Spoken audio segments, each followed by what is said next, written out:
Surely some of you, when you become to follow God, thought, just like I did, I'm willing to give up the world, the pleasure it can offer me, and if I live according to God's commandment, from now on my whole life will be easy, my whole life will be free of struggles, and it will be like a walk in a park, a downhill path.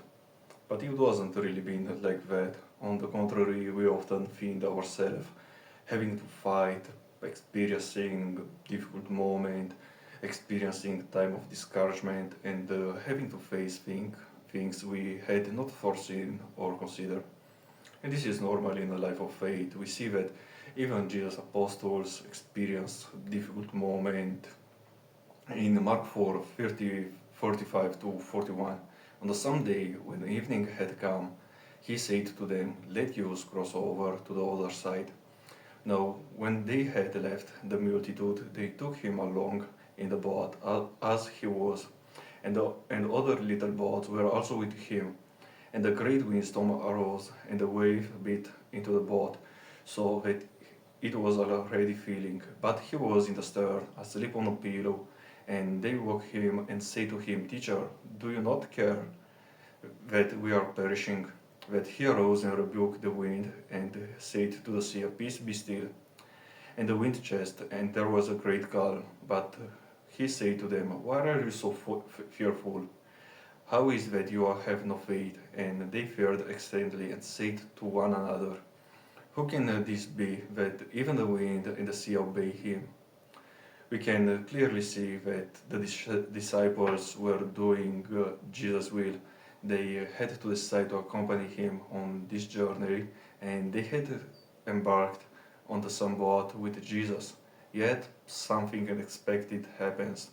A storm breaks out, and a great windstorm. Imagine that the waves rising, battering the boat from one side to other, so much that the boat began to fill with water, and the disciples on the boat are tossed from side to side. They see the boat filling with water, they don't know what to do, they don't know if they will survive. And often we find ourselves in similar situation. We face unexpected events that hadn't considered. Perhaps a illness, perhaps a sudden accident. We fear for our lives, we don't know what to do, we don't know what to think. It may be a financial problem. From one day to the next, we find ourselves without a job, in precarious financial situation, perhaps even with a family to look after. And we are afraid, wondering what we will eat tomorrow, how we will pay the rent, how we will pay the utilities.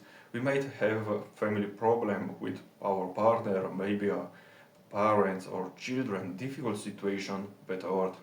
Perhaps you have thought, I have been faithful to God, so why does God allow this moment of suffering in my life?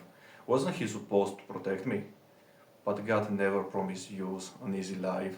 He never promised you a downhill path. He never promised you that everything would always go away, and He never promised you that we would never cry. In Revelation, it is right that in the heaven there will be no more tears. This implies that here on the earth we will still cry, we will have moments of discouragement, and we face difficult time.